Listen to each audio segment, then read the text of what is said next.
तो मेरे बस का नहीं है, मुझसे नहीं पढ़ रही है, मैं हाथ नहीं लगाऊंगा, इसको मारूंगा नहीं।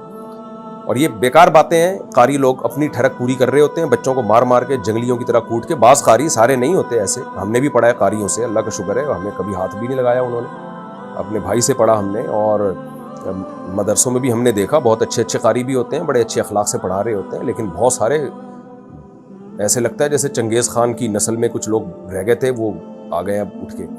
बहुत जंगलियों की तरह कूटते हैं, बहुत मारते हैं, और झूठ बोलते हैं कि मारे बगैर बच्चा पढ़ता नहीं है। इन्होंने खुद जंगलियों की तरह मार खाई होती है, तो वो अपनी ठरक निकाल रहे होते हैं बच्चों के ऊपर। मैंने बहुत तजर्बा किया, मैंने छोटे बच्चों को बहुत पढ़ाया है। तो अब मैं जामिअतुर रशीद में बड़ी क्लासें पढ़ा रहा हूँ ना, मुझे क्योंकि वहाँ टीचिंग में 25 साल हो गए मुझे टीचिंग की लाइन में। तो अब जाके बड़ी किताबें, जब ज़ाहिर है मदरसे में टाइम गुजरता है तो फिर बड़ी किताबें मिलती हैं, वरना हमने तो बच्चों को पढ़ाया है। मुझे तो नहीं याद पड़ता कि मैंने कभी किसी बच्चे को थप्पड़ भी मारा हो। सब माशाल्लाह पढ़ के दिए, सबके नंबर अच्छे आते थे। तो अपनी बदअखलाकी होती है, अपना दिमाग ख़राब होता है टीचर का, और वो अपना गुस्सा बच्चों पे निकाल रहा होता है।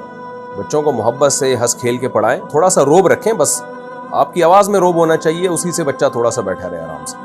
तो और बच्चे को तो एक दूसरे के साथ मिलजुल के ऐसे शौक़ से पढ़ते हैं, जब 2-4 बच्चे बैठे हों तो मुकाबले में पढ़ना शुरू कर देते हैं। तो ये ट्रेंड बिल्कुल ख़त्म होना चाहिए कि कोई कारी बच्चे पे हाथ उठाए, और इसके ये कि शरन जायज़ है नाजायज़ है, इस बहस में ना पड़ें। इस ज़माने में बहरहाल नाजायज़ है। कैमरे लगवाएं मस्जिदों में, मदरसों में, कि कोई हाथ भी नहीं लगाए, और बहुत सख्त पनिशमेंट रखें इस पे। भाई मारना दूर की बात, तूने यूं क्यों पकड़ा इसको, ये तेरा क्या लगता है बच्चा, तू यूं क्यों पकड़ रहा है, बच्चे की चुटकी क्यों ले रहा है, तू प्यार क्यों कर रहा है बच्चे के चेहरे पे। ये बहुत सख्ती करनी पड़ेगी इस ज़माने में, क्योंकि ये फसाद का दौर है, ये शहवत परस्ती का दौर है, ये तकवा लिल्लाहियत का दौर नहीं है।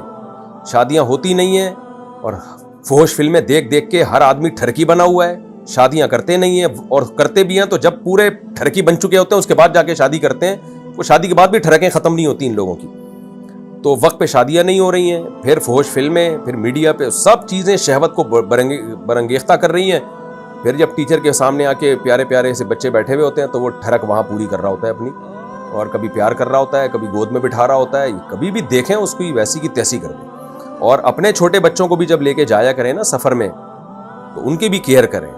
आपके दोस्त फ्री हो रहे हैं, बच्चे को गोद में बिठा रहे हैं, आप बोलें भाई हमें आपकी नीयत पे कोई शक नहीं है, आप नेक इंसान हो, लेकिन ये गोद में बिठाना ठीक नहीं, नीचे बिठाएं आप इसको। इसमें वो आपको बदअखलाक कहे, कुछ भी कहे, कोई फ़र्क नहीं पड़ता इससे। तो बच्चे को कभी ना किसी के गोद में बैठने दें, ना बिल्कुल ऐसे उसको जो है वो प्यार करने दें गाल पे और चुटकियाँ लेने दें। ये प्यार करना है, बस सर पे हाथ रखो काफ़ी है इतना, और मुसाफा करो बस। हाँ, बहुत छोटा बच्चा हो, जैसे 2 साल के